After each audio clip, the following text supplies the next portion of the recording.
Hey everyone, and welcome to This Explainer. Today, we're diving straight into one of the oldest, most mind-blowing religious festivals on the planet, the Puri Jagannath Rath Yatra. We're going to break down the massive, incredibly detailed wooden chariots at the very heart of this event. Imagine a festival where the divine literally steps out of the temple and hits the streets to meet the people. It's absolutely wild. There's this great quote from a documentary that really sets the scene perfectly. This is the holy Sri Jagannath Dham Puri, where Lord Jagannath himself sits on a chariot and tours the city to bless the devotees. Just picture it, dawn breaking over towering, ancient stone architecture. This isn't just your average annual parade. It is a massive cosmic event where millions gather to see the deities come right out into the open. Part 1, the Sacred Jagannath Temple. Let's look at the spiritual epicenter before the festival even kicks off. Okay, let's dive into this. Way up high on the temple sits the Nila Chakra, this majestic blue wheel. And attached right to it is this huge sacred flag just snapping in the coastal wind. It's essentially the ultimate beacon for devotees. Seeing that brilliant blue wheel against a sunrise, it is stunning, and it completely sets the stage for the sheer scale of what happens next. And you've got to imagine the sounds here, because the audio landscape is just as rich as the visuals. You've got the sharp ringing of ancient temple bells, the deep rumbling blast of sacred conch shells, traditional Odissi music floating through the air, and under all of it, this incredible unified hum of deep devotional chanting. It's total sensory immersion as the crowds start rolling in. Moving on to Part 2, 3 Divine Chariots. Let's zoom in on the real stars of the show. Now, what's really interesting is how each deity gets their own highly specific chariot. Lord Jagannath rides in the Nandi Ghosha, which beautifully translates to the sound of happiness and divine joy. Then there's his elder brother, Lord Balabhadra, riding the Taladhwaja, named after the palm tree symbol it proudly carries. And finally, their sister, Devi Subhadra, is in the Darpa Dalana, meaning the destroyer of pride. Let's compare the brothers' chariots, because the scale and symbolism are just off the charts. Lord Jagannath's Nandi Ghosha is a massive 45 feet tall with 16 wheels. Those wheels actually represent completeness and the connection between the divine and the cosmos. It's got a red and yellow canopy, yellow for divine knowledge and red for pure energy. It's pulled by 4 white horses, steered by the charioteer Daruka and guarded by Garuda. Right next to it, you've got Lord Balabhadra's Taladhwaja, still huge at 44 feet but with 14 wheels. Its canopy is red and green, and along with that palm tree symbol, it represents agriculture, strength, and stability.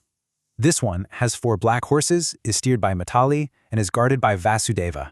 It's all about reminding devotees to stick to the path of honesty and courage.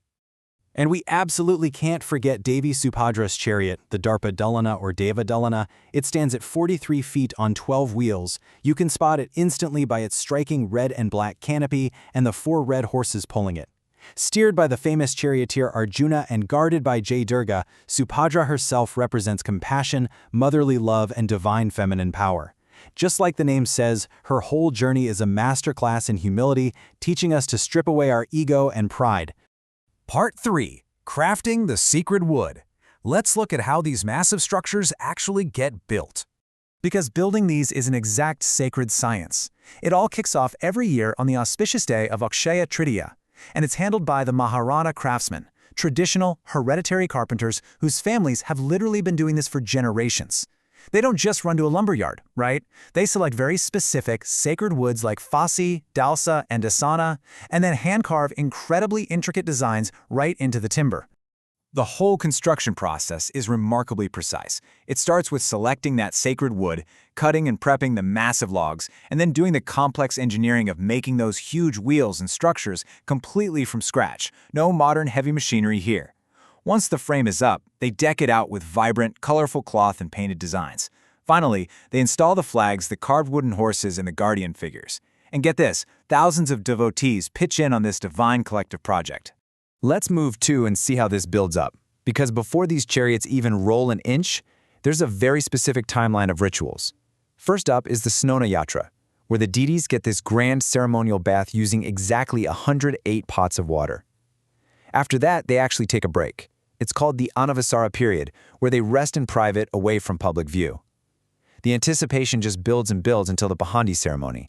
That's when the deities are carried out of the temple and up onto their chariots in this huge rhythmic procession with massive music and chanting. But right before the ropes are pulled, you get arguably one of the most powerful moments of the whole event, the Charapahanra. This is where the king of Pori himself climbs up onto the chariots and literally sweeps the platforms with a golden broom. Just think about the symbolism there. A literal king becoming a humble servant before God. It's a huge lesson in absolute equality and leaving your worldly status at the door. Part 4. The Grand Road Procession. This is where things get truly epic. Millions. Just wrap your head around that number. That is not an exaggeration. A literal sea of humanity gathers, packed shoulder to shoulder. They're all surging forward to physically pull these towering wooden chariots using massive, thick, sacred ropes. The sheer kinetic energy of the crowd is absolutely electric. And the moment those immense wooden wheels finally creak and start to roll forward, the sound is deafening. Millions of voices roar together, Jai Jagannath. The chant just rips across all of Puridam.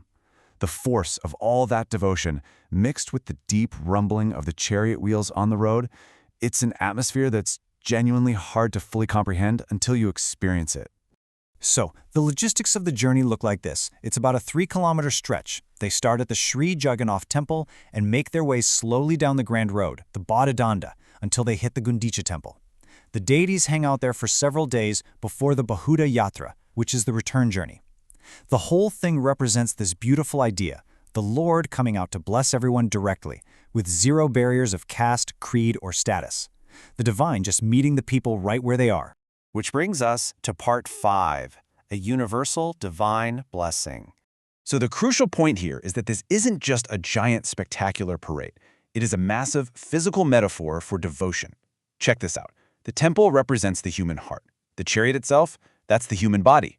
The Lord sitting inside is the divine soul. And the physical act of millions of people pulling the chariot, that represents our actual human effort to move closer to God. The macro-cosmic scale perfectly mirrors our own internal personal journey. As the sun sets over the waving flag of the Jagannath temple, it leaves us with a really powerful question. How can we take the Rath Yatra's core lessons, equality, total humility, and universal love, and apply them to our everyday lives?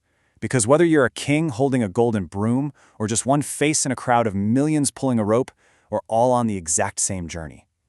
Thanks for hanging out with me for this explainer. I hope you're walking away as amazed by this event as I am.